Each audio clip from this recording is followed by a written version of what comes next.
dans le coup Eglise dans le monde ils sont aux États-Unis, aux baptême. C'est changé. Amen. Donc ils ont tellement première fois de participer à baptême dans l'homme de Dieu. So happy. L'homme de Dieu, le prophète Khonde Mpolo Dominique, aux États-Unis d'Amérique. Donc, I'm happy today. En tout cas, ils ont makasi depuis na Liloba lelo na en tout cas na zui baptême na komisi Nzambe. Everything went well. Everybody got baptized. People got new, and we thank God. Yeah, we give God the glory, the honor, and the praise. I'm so overjoyed. We are really grateful to be here today. That we had to do this baptism with the prophet here. Yes, I think I feel very refreshed. I feel like I feel very calm, very refreshed. Awa tukusali alliance na Nzambe ya libela ya seko na seko. Prophète azali pena ya solo pena za pena prophète ya solo a solo. Na l'événement esalami na moyo mibwe.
Una baptême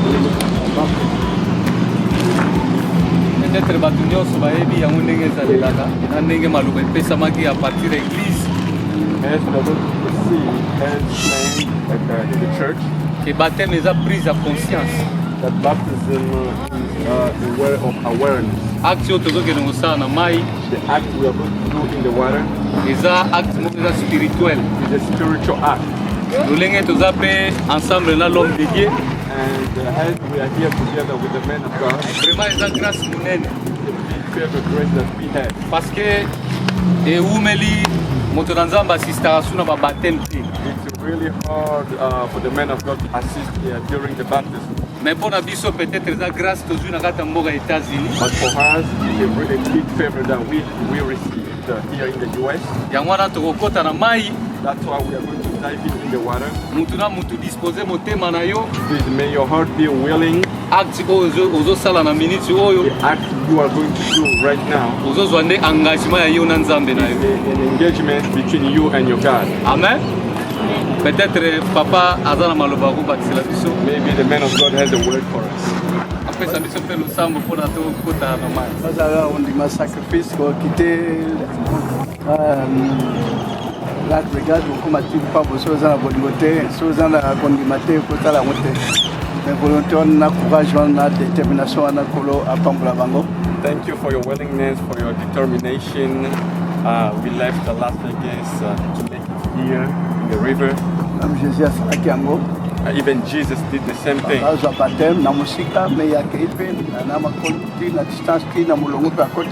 walked to the river. That's humbleness. That's why God lifted him up. So Jésus,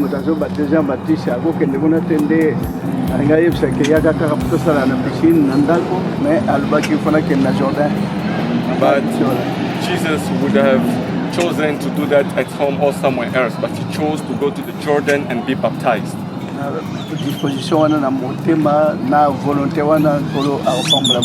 With your willingness, your determination, God is going to bless you a lot. La modèle à vie charnelle et le rapport vie spirituelle est bandapé au sein de la vie spirituelle et comme la école la technosuka. Baptism is a change. You are going for a life of flesh to the life, a spiritual life. And that spiritual life, you have to continue with it till the end. C'est la différence, un baptême va ressembler à la charnelle, d'abord va ressembler à la module. And as we are not playing in the flesh, remember we are playing in the spirit. And God is going to bless each of us. And the blessing will be unto us on the flesh and in the spirit. Let us pray, put everything in God's hand.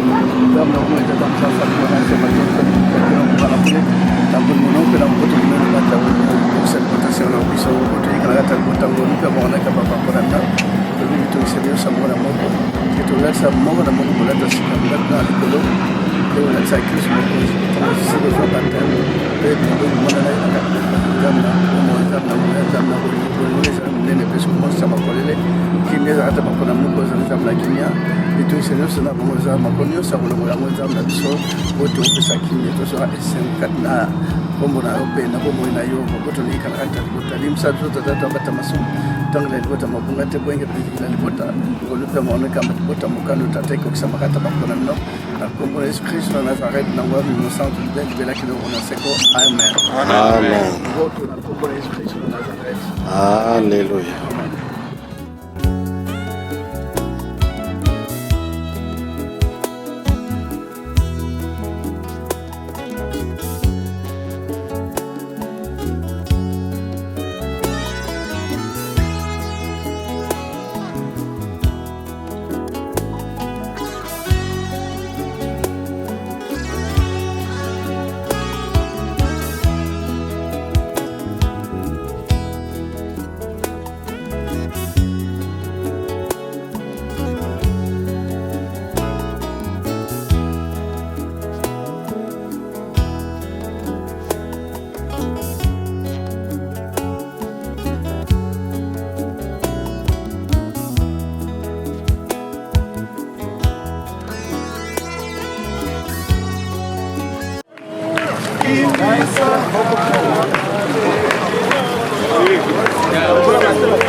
Oyo tokomona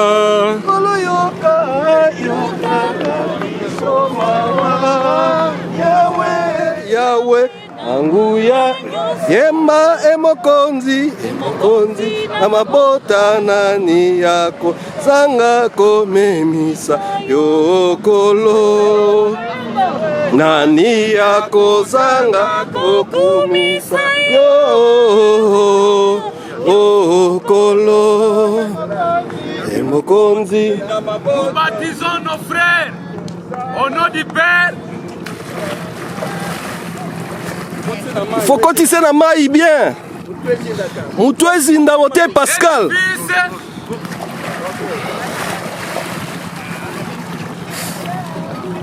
Et du Saint-Esprit. Emokonzi na mabota nani yako zanga memisa yo sunganga ekolo. Nous baptisons nos frères et nos sœurs au nom du Père et du Fils et du Saint-Esprit. Nous baptisons nos frères et nos sœurs au nom du Père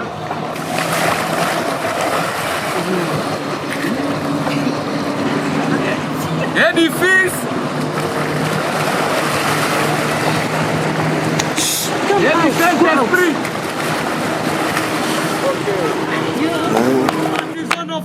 au nom du Père,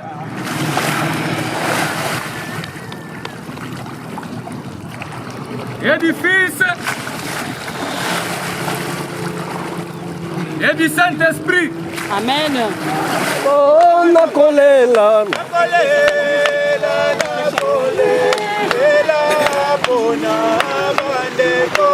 Oh, mawa, mawa, mawa, mawa, mawa mingi.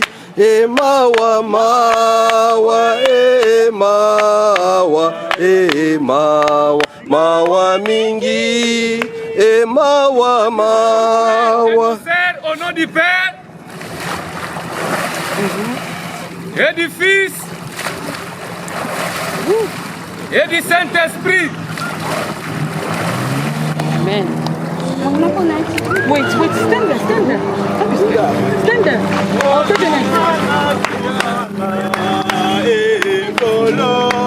Na bapasi nanga nyonso. Nous baptisons nos frères et nos sœurs au nom du Père,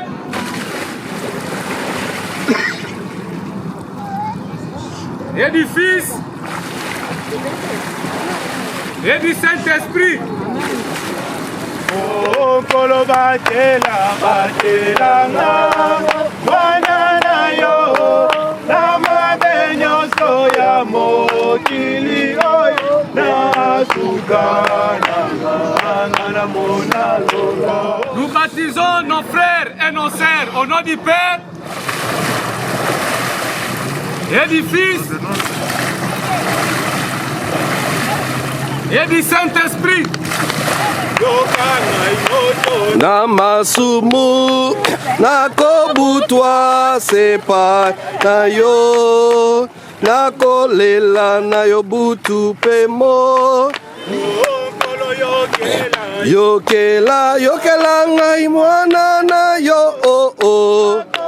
La sepa na yo, elikia nanga sepa na yo.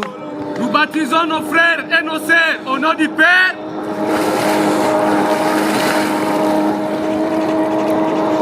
et du Fils,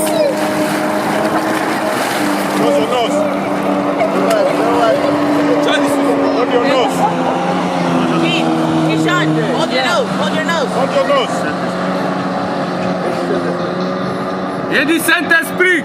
Amen. Pasi minyoko ekotungisanga, bamokili bakosekanga. Yokela ngai mwana, oh oh, la sepai na yo, elikia nanga sepai na yo. Yokela ngai.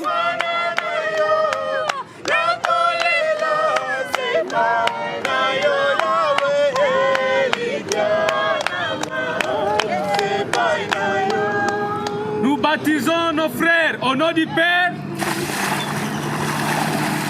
et du Fils, et du Saint-Esprit. Batela, non. Yo, oh, oh, nama benyo soya mokili, na suka nanga, ngana mona lola. Batela ngai mwana na yo, ya mokili, na suka nanga, ngana mona lola. Yoka ngai moto na masumu, nakobutwa sepai na yo, nakolela na yo butu pemo, limbisanga. Nous baptisons notre sœur au nom du Père, et du Fils, et du Saint-Esprit. Batela ngai yo, oh, nyoso ya moki na suka nanga ngana mona lola batela ngai oh nyonso ya mokili na suka nanga ngana mona lola. Nous baptisons nos frères et nos sœurs au nom du Père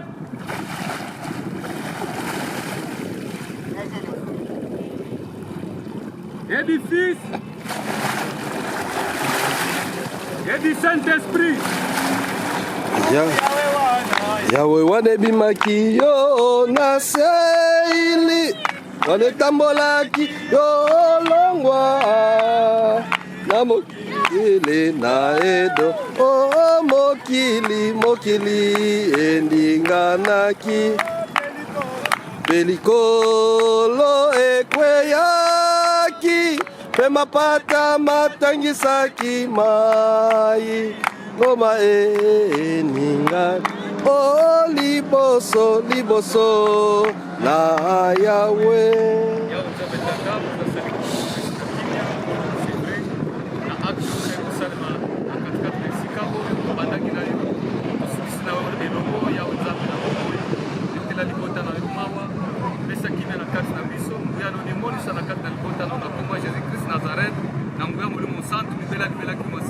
Amen. Amen.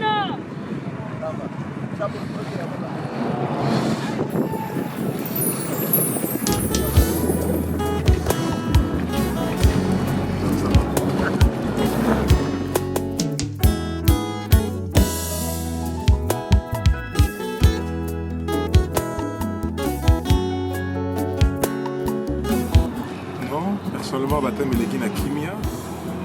Il mérite que les gens les parce que moment où comme ça il est automne, c'est fait que pendant l'automne, moi j'ai mal les banaka, mais à notre grande surprise, que Kamwe que moi Makasi, donc ça montre vraiment que l'alivement et l'embopena et à Kolo, et à Kolo dans la carte d'Abisso, parce que moi na mikolo na mona moya boité.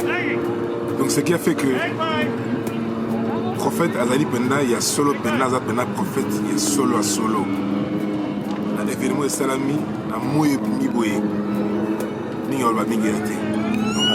Donc les penda makambo ya Nzambe penda sans commentaire. Il est maman et c'est que vraiment ça makambo penda et moko kolo penda comme tel. Amen. Positively, yeah, it was very uplifting and eye-opener for us. I never been baptized in a river. I was baptized before, but in a pool or a pond, so this is different. And it doesn't matter. God is everywhere. God is omnipotent, and so we can reach Him anywhere, anytime. Anywhere. So I enjoyed the ride down to Laughlin. And God was with us all the time. Thank you. Non, baptême et l'église bien. La présence à Moussali Nzambe Nzambe, parce qu'ici, nous saluons l'engagement Alliance la mission Nzambe pour baptême et l'importance des changements. Il y a pensé à mon tour vers engagement aux unes et là pour servir Nzambe. Donc l'équipe n'a bien qui met Nzambe a soumis à baptiser vraiment les cinq. Alors tout ça les alliances Nzambe, il y a une belle, il y a ce qu'on a. The baptism was beautiful. The weather was perfect. It was amazing. It was good. I think I feel very refreshed. I feel very calm, very refreshed. I feel good. Amen. C'était notre baptême pour l'église Liloba Nzambe. Voilà, c'était bien passé. Vous-même, vous voyez, on était en personne avec l'homme de Dieu, le prophète Khonde Mpolo Dominique, aux États-Unis d'Amérique. Donc, I'm happy today. Voilà. Yeah, we give God the glory, the honor, and the praise. I'm so overjoyed. Amen. That's all I can say. Prophet Khonde in the house. Thank you, Jesus. Amen. We did it. Amen. Amen. We did it. Amen. Libota. Amen. I just want to say that we are really grateful to be here today. That we had to do this baptism with the prophet here. That is a big blessing and a testimony. Amen. And I just thank God. Look at the weather. See how beautiful the weather is. Yes. It's like everything, even the firmament, the environment, is aligning with God's purpose for us to have this baptism today. So I'm really grateful to God for this beautiful experience. Amen. Thank you so much. I feel beautiful. I feel brand new. I feel blessed. Not just because of the baptism, but also the timing of God. Because God has a time for everyone, and I felt like this is my time.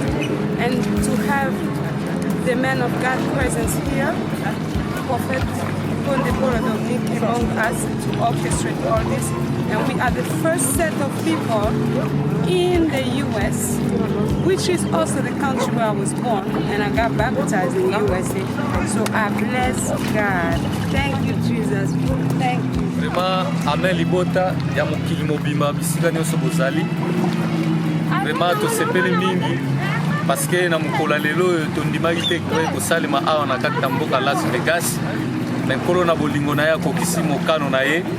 Toza na présence ya l'homme de Dieu, le prophète Khonde Mpolo Dominique, na maman Marceline Safala, nde toyaki a na baptême, tobandaki na kimia, tosukisi na kimia, na mokola lelo oyo. Vraiment Nzambe azwa lokumu na oyo nyonso eleki, na présence ya basali nyonso toza awa elongo, na libota nyonso ya États-Unis mobimba na kati na mboka Las Vegas. Topesi merci vraiment mingi.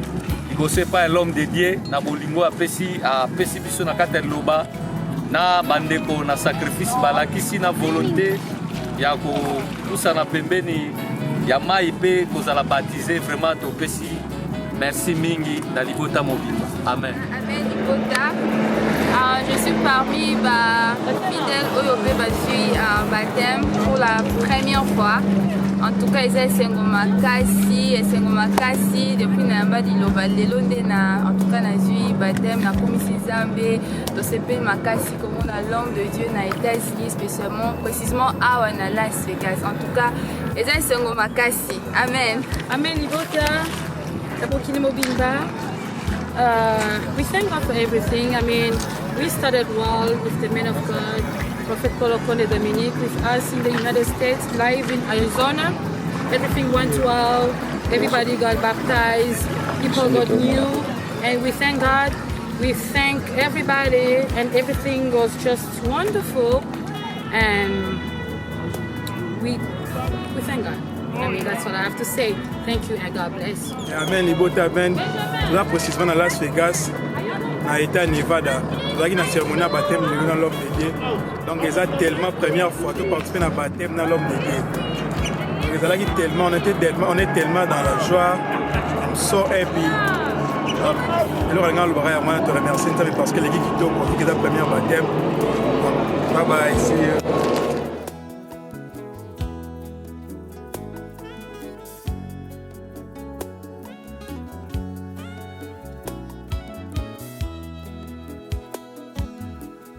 Bless you. God bless you, Allah. Thanks for joining us during the baptism.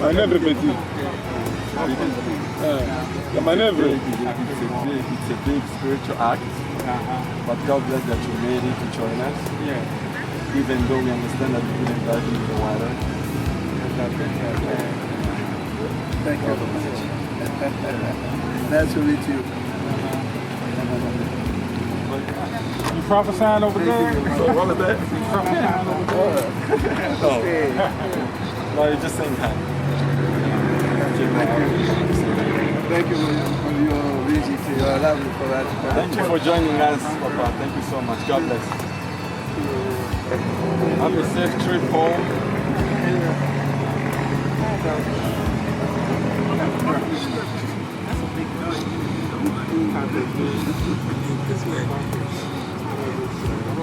We are heading back now. Okay.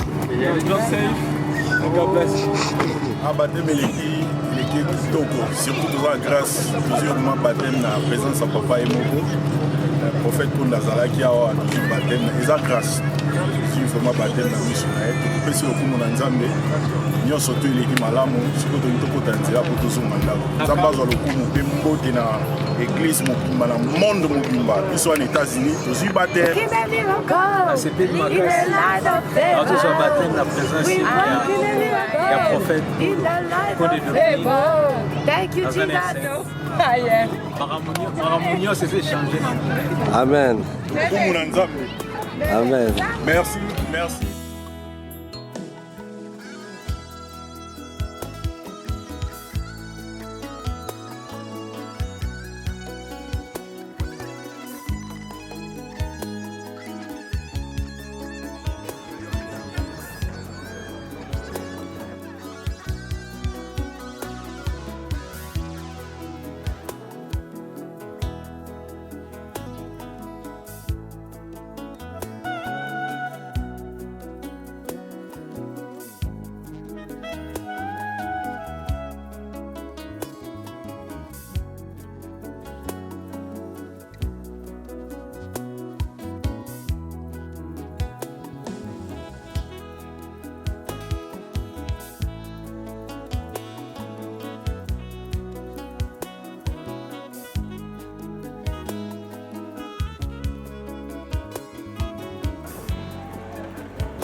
Santo sel la mo na mo ile sa ka ko la mo na santo la ba na ko mo ka no ta ko sa makata ko na ko por Cristo na Nazareth tango ya mo santo de liberación francisco amen amen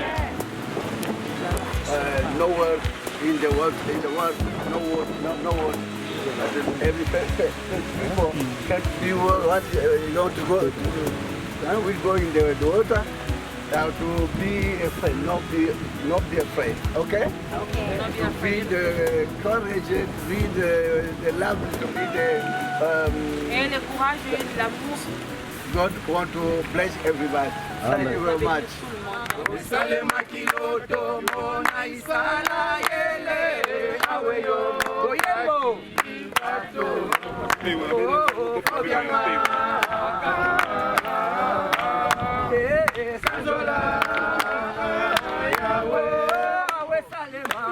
Salema kiloto mona isala yele aweyo kaki bato kodianga sanjola yawe yo emi kuti sama toyemi todo nakoye yawe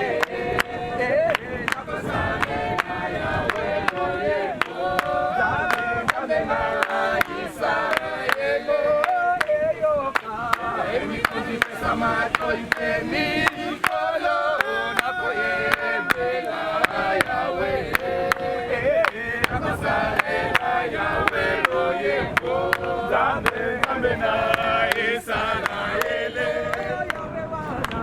wane bimakiyo naseni wane kambola kiyo lomwa na mokili na elome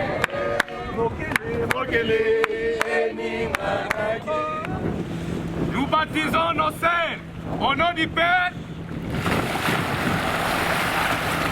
et du Fils et du Saint-Esprit. Avancez, ma soeur. Mapata matangisa, oh, nina, oh, liboso na Yahweh. Wanepona kibango banzambe na sika, natango yango oh, ezalaki nabi. Motema nange ezali na mikolo na isala les longo. C'est le baptême de l'Église, la parole de Dieu. Nous baptisons nos sœurs et notre frère au nom du Père, du Fils et du Saint-Esprit. Nasengi na yo, Yahweh, Yahweh. Yokelanga Nzambe nanga, na bapasi na biso. Limbisaka mabe nyonso, na mokili mobimba. Nous baptisons nos sœurs au nom du Père, Moutou et quantité, du Fils et du Saint-Esprit.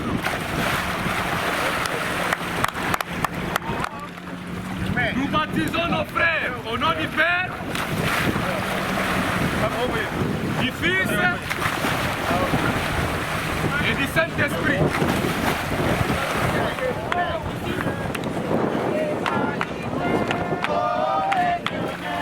Éternel éclair, éternel. Nous baptisons nos frères au nom du Père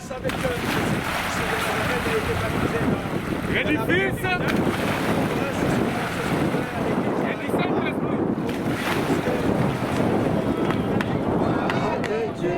Sont parfaites, la parole de l'Éternel est éprouvée.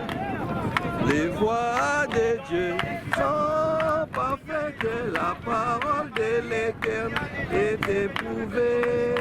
Nous baptisons nos frères au nom du Père et du Fils et du Saint-Esprit.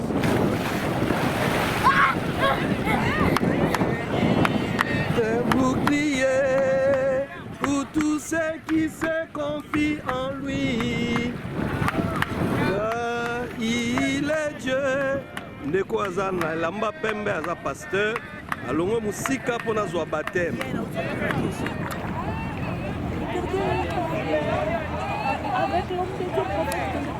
Nous sommes là en train de baptiser le peuple de Dieu.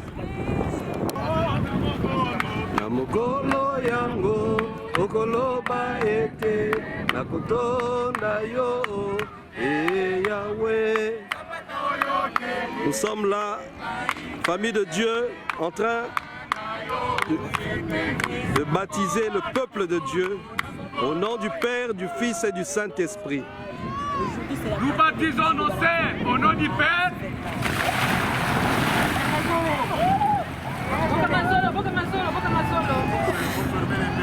et du Fils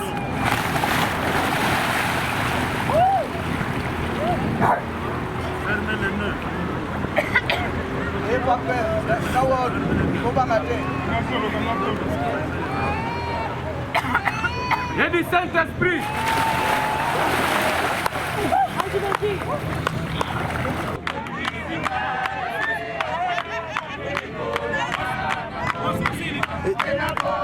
Et Sili.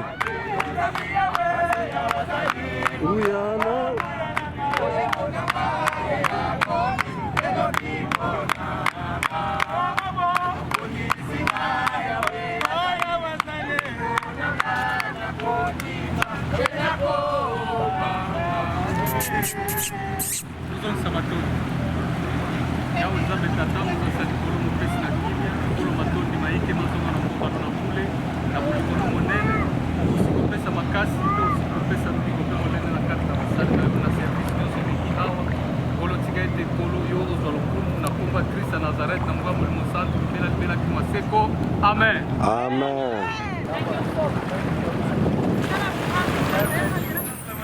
na bolingo yawe yawe asalike nyonso eleki na kimia aksida moko esalemi te balibota nyonso tu bazwi baptême na kimia nde tozongisi matondi epai ya yawe amen. Libota ya mokili mobimba awa toza na kati ya mboka ya Las Vegas. Vraiment totondi Nzambe parce que oyo eza deuxième tour ya baptême na biso. Libota baye bazalaki baptisé lokola ndenge yango ezali na kati ya doctrine ya Liloba na Nzambe. Vraiment ebandeli ezalaki na kimia esukisi mpe na kimia. Yango topesi merci beaucoup na l'homme de Dieu, sa grandeur, le prophète Khonde Mpolo Dominique, na maman Marceline Safala, na bolingo balakisi biso, ya koya ko visiter libota États-Unis, pe ko réconforter biso lisusu.